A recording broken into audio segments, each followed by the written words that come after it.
Hello. This is a presentation on best classroom management practices by Morgan, Shane, and Jeanette. Thanks for listening, and I hope you learn a lot. When working with student behavior, many procedures that effective teachers use are aimed at being prepared to respond to behavior issues.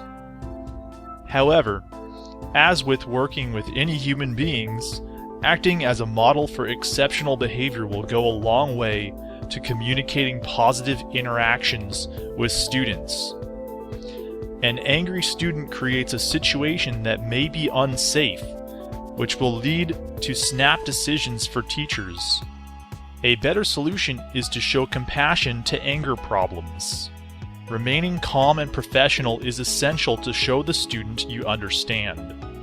Give the student a chance to work it out by allowing some time to reflect and write down what they think went wrong. This student may need to talk it out with a counselor during the class period.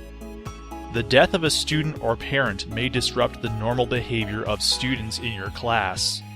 In both these situations, it is important to be flexible and allow students to express their feelings. Have students share positive memories of that student or individual. Allow the class to let their feelings out by writing or drawing. One effective teacher allowed the class to write motivational letters to the deceased's family, showing students that they can be proactive and help themselves and their community. Classroom management plays a key role in the classroom for students to learn effectively. One part of classroom management is the classroom environment. Some may not think that the environment in the class plays an important role for classroom management and how students learn, but it does. When walking into the classroom, the first thing people notice is what's on the walls.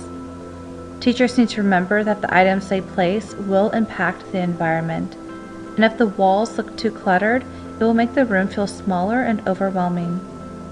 Some students will not be able to focus on their work or what the teacher is saying because the walls are too cluttered. Another important key to remember when it comes to classroom environment is organization and neatness. Having an organized classroom gives the students a sense of peace and makes them feel welcome. Organization in the classroom is also including how the classroom floor plan is laid out, by how the desks are organized, and where the different stations are located. The students will automatically know that you, as a teacher, are eager and excited to invest in their education. By having an organized classroom, it will encourage the students to become organized themselves. Students will learn how to clean up messes and also allow them to feel like the classroom is theirs. When it comes to the elementary classroom, it is important for students to learn how to keep their desks neat and organized, which will help them to understand the sense of pride to keep everything else in their life organized as well. The classroom environment plays a major role in classroom management. Today we will be talking about best classroom management, specifically lesson instructions. Lesson instructions play an important part in the day-to-day classroom management. The first part of lesson instructions is the intro. An intro needs to set up a purpose, introduce key concepts, main ideas and topics, and get students excited to learn about the information. In order to have the most successful learning environment, students need to feel excited and feel like the information is relevant to their day-to-day lives. The second phase is the foundation. During the foundation phase, the teacher must check for previous knowledge, clarify key points, focus on standards and content, and introduce new vocabulary.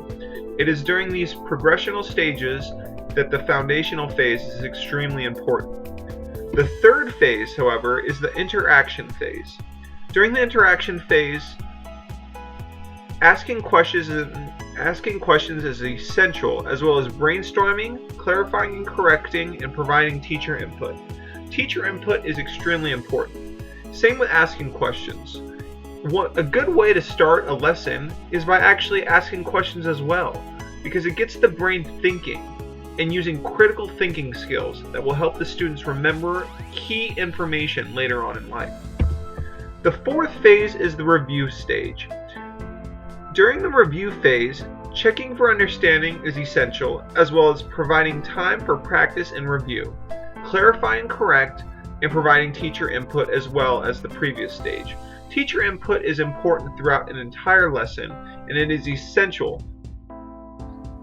Are you ready to jump into teaching? We have talked about some fantastic procedures and ideas for classroom management, but don't forget that management all starts with consistency.